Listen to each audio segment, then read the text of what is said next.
Hello friends, it's Amanda and welcome back to my kitchen. If you're new here, I'm a twin mom who loves to cook at home even with little ones running around. My goal is to share realistic meals and recipes for the busy mom who cares about feeding their family well but can't spend forever in the kitchen. Today I'm showing you some easy from scratch recipes that are made with mostly whole food ingredients that you can even make with your toddlers. So let's get into it.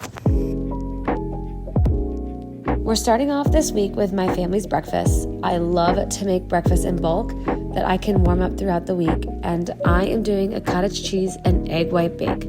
This is my take on the Starbucks egg bites.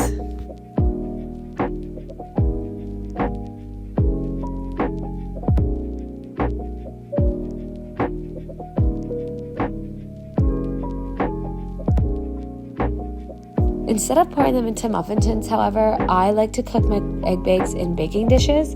That way when they're done, I can just cut them into individual servings and it's way easier to clean. To the egg bakes, I am going to add spinach and some pre-cooked turkey sausage. You could use ground turkey or ground pork to make your own sausage here if you want to make it completely from scratch, but I was feeling a little bit lazy this week and just opted for the pre-cooked sausage. For the egg bakes, I typically make an egg white bake for myself, and then I'll just use regular eggs for my husband and kids. So another reason I like to do these egg bakes is so I don't have to make two separate breakfasts in the morning. I just make my separate egg bakes, and that will feed us for the weekdays. While the egg bakes were cooking, I noticed I needed to restock my peanut butter. So to do that, I had roasted plain unsalted peanuts in the oven at 350 degrees for about 5 minutes, and then after they cooled, I just put them into my Vitamix blender. I started by tampering it down to make sure all the peanuts got pulverized, and then after that, I just let the blender do its thing for a few minutes until it becomes nice and smooth. After the peanut butter is finished, I will store it in a mason jar, and this will last quite a while in my pantry. One of the things I like about homemade peanut butter is that it will not separate.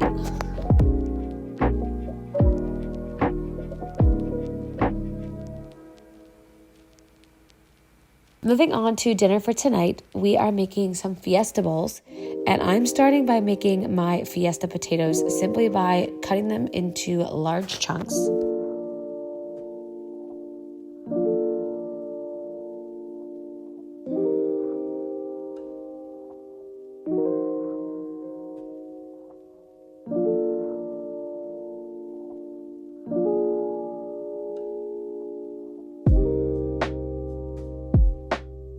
Then when they're all cut, I'll spray them with some olive oil and then add some taco seasoning and some salt before placing them on a baking sheet.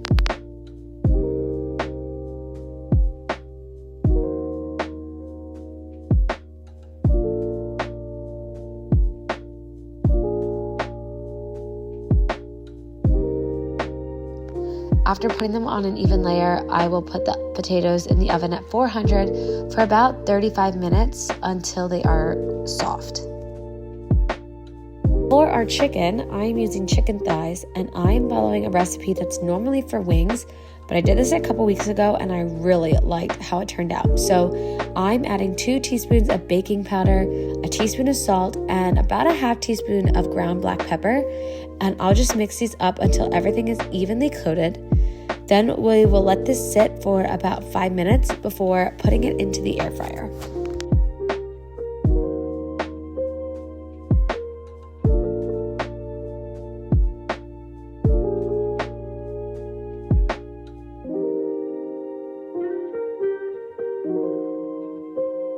For the base of the bowl, we're going to do some homemade cilantro lime rice. And to do this, I just take some regular cooked jasmine rice, sprinkle in some olive oil, garlic salt, cilantro, and then the juice from half of a lime. I literally never measure this. It's all based off taste, so you can adjust it to your liking.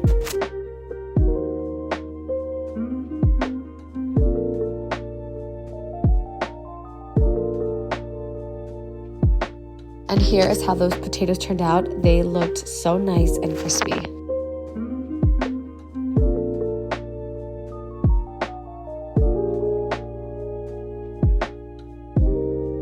After cooking in the air fryer for about 12 to 15 minutes, this is how our chicken thighs looked.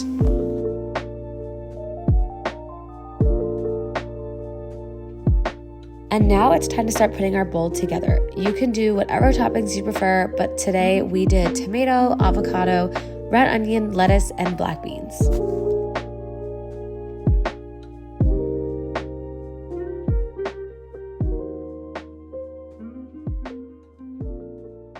For the next day's dinner, we are making Mediterranean bowls.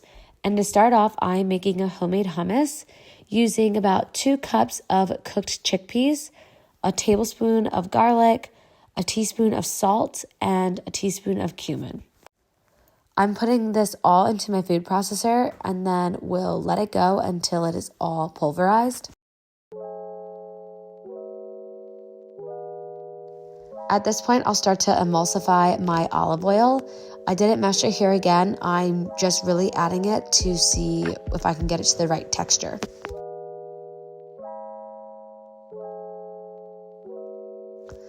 I also forgot to add my lemon juice, so you'll want to do that as well. You could do this before the olive oil stage. But then after blending that lemon juice, and I did add a little bit of water, this is how our hummus turned out. So a Mediterranean bowl would not be complete without some homemade naan bread, and that's what we have cooking on the cast iron here. I made this dough earlier in the day and then separated it into about 5 sections, and then I just flattened out each piece individually before I was ready to cook it.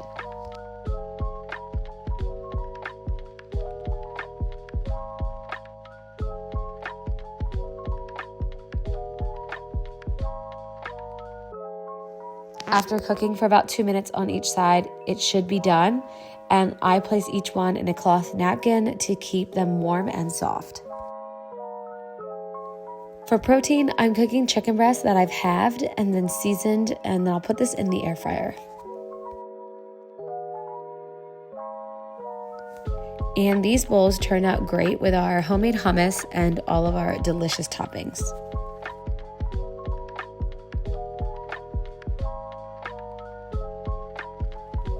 Moving on to our next dinner, I'm just prepping some potato wedges using golden potatoes that I have seasoned with olive oil, salt, and pepper. These will go in my air fryer for about a total of 20 minutes, just making sure you shake the tray halfway through.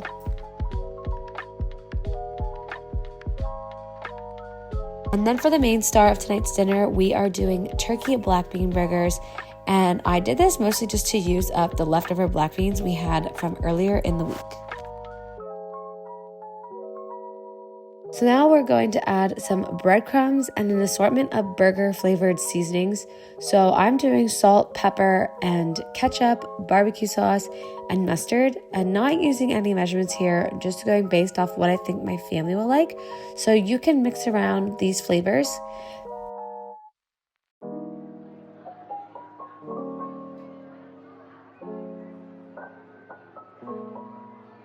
Then after mixing that all together, you'll just want to start to form these into little patties. I'm using about a pound of ground turkey, so I was able to get 5 patties from this, and by using those black beans, we were able to make this meal go a little bit further. Before throwing it in the oven, I'm just going to sprinkle some steak seasoning on.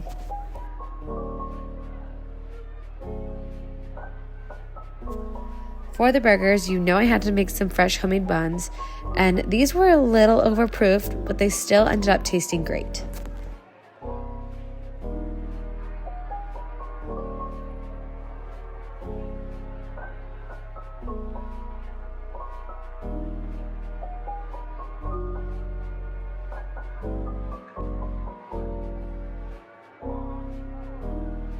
This is another simple and wholesome meal that didn't really take a lot of effort, just some planning to make sure you get those homemade rolls done in time.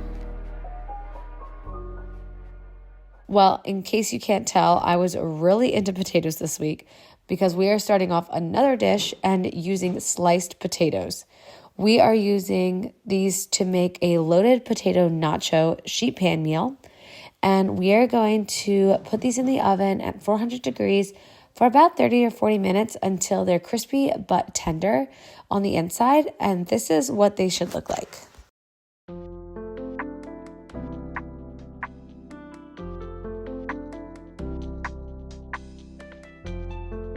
When the potatoes are ready, I will top it with some taco meat.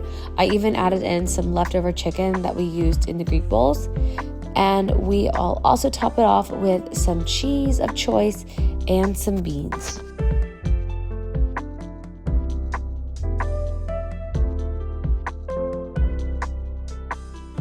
When everything is covered to your desire, we're going to pop it back into the oven until the cheese is melted and bubbly, and then we'll pull it out and add all of our final toppings.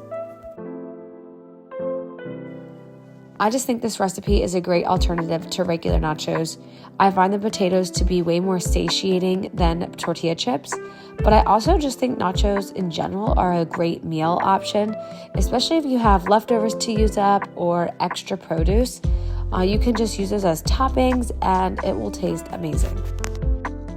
For snack this week, I decided to make some energy bites, and to do this, I'm using rolled oats, pumpkin puree, protein powder, my fresh ground peanut butter, cinnamon, maple syrup, and salt. In a bowl, I'm going to add all these ingredients, and I'll try to leave measurements in the description box, but I don't really follow recipes, and I'm just going based off of texture and taste.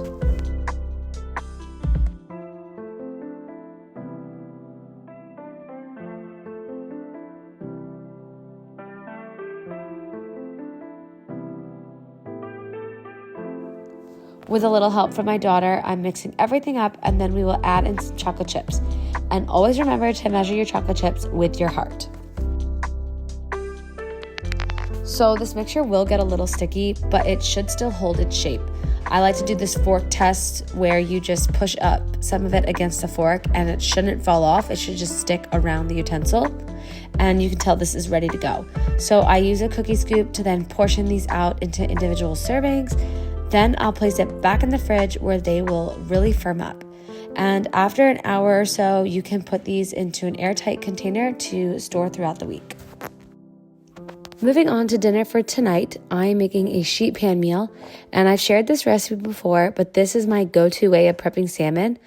I'm just using defrosted salmon fillets, and then I'll use a mixture of olive oil and spices with brown sugar or coconut sugar added on top.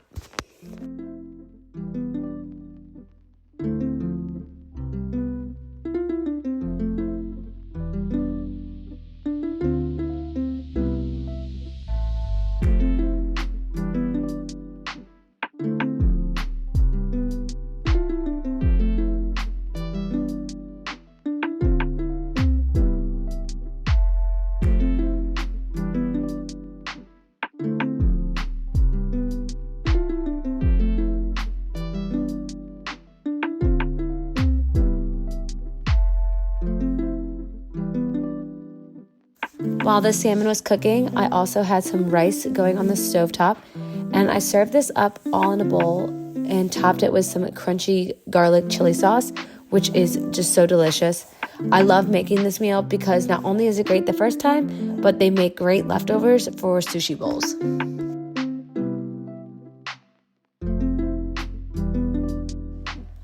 The next day, I wanted to use up that leftover pumpkin puree we had used for the energy bites to make some pumpkin waffles. We will use this to eat with our egg bakes or just as a snack. And I'm using my normal pancake recipe, which I can link in the description box. However, I'm replacing some of the milk with the pumpkin puree, and I'll also use one less egg. I even added some of my sourdough discard in here just because I needed to get rid of it, but it's not necessary to make this recipe.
These pumpkin waffles were a great hit, and I stored them in the freezer so that I can just pop them in my toaster for a quick morning breakfast or snack.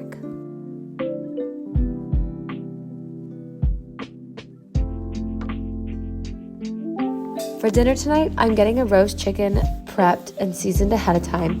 And this is the portion of the meal that takes the most time, but it's only 5 minutes of prep. I just do an assortment of seasonings and sprinkle that on a whole roast chicken. Then I'll cover it and put it in the fridge for the remainder of the day until I'm ready to cook it. You can do this as early as the night before if you really wanted to save your time the day of.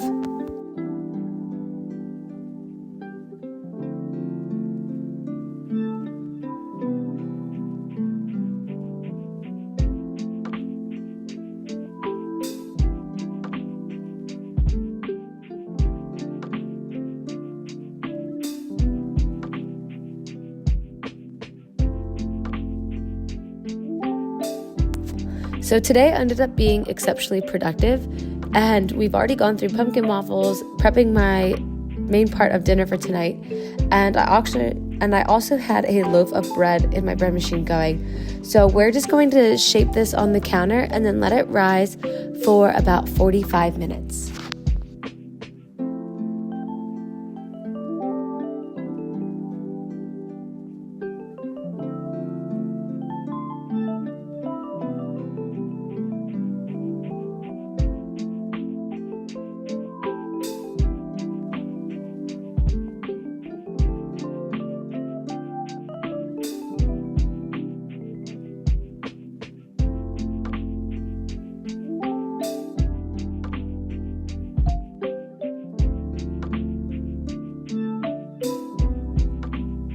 We have now approached dinner time, and while my chicken was cooking, I had some potatoes boiling so that I could turn them into mashed potatoes.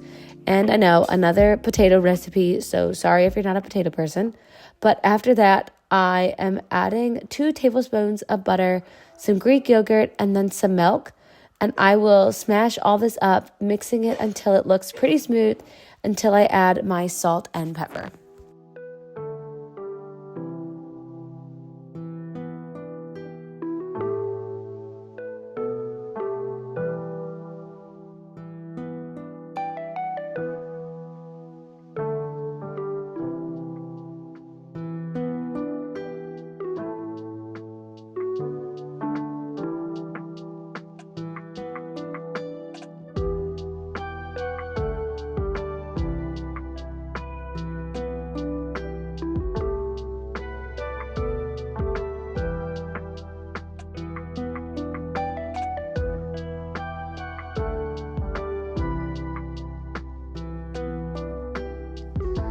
The chicken turned out beautifully. Just look at how golden it looks.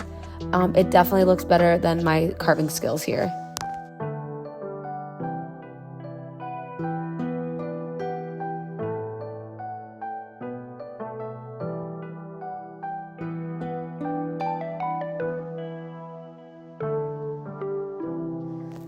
This again was another super easy meal that looks like it took me more time than it actually did to put together, but it just takes more planning than it does hands-on prep. Finally, we are moving on to our last recipe, which is a delicious treat. Today, we are making brown butter chocolate chip cookies, and I'm just using the normal chocolate chip cookie recipe that I normally would. The only difference is I browned the butter on the stovetop and then let it cool a bit instead of using the softened butter it calls for. And I also just made sure to let it sit a little bit longer in the fridge than its normal recommended time.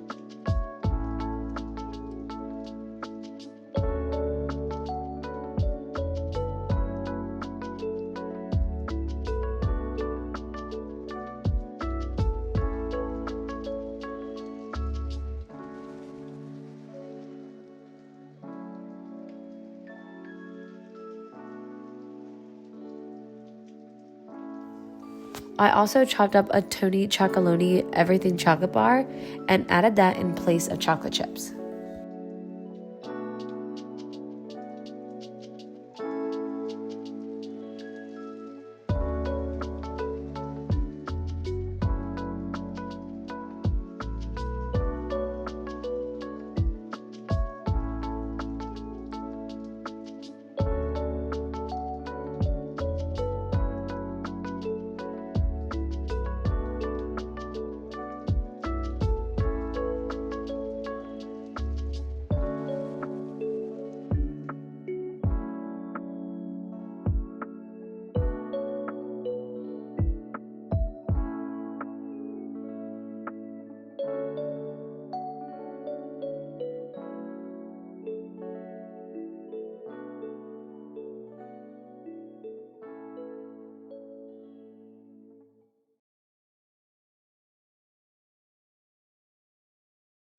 I sprinkled these babies with some flaky sea salt, and these were so good. I don't think I can make chocolate chip cookies any other way again. Thank you so much for watching. I hope you were inspired by today's video with some tasty recipes to make for you and your family. See you next time.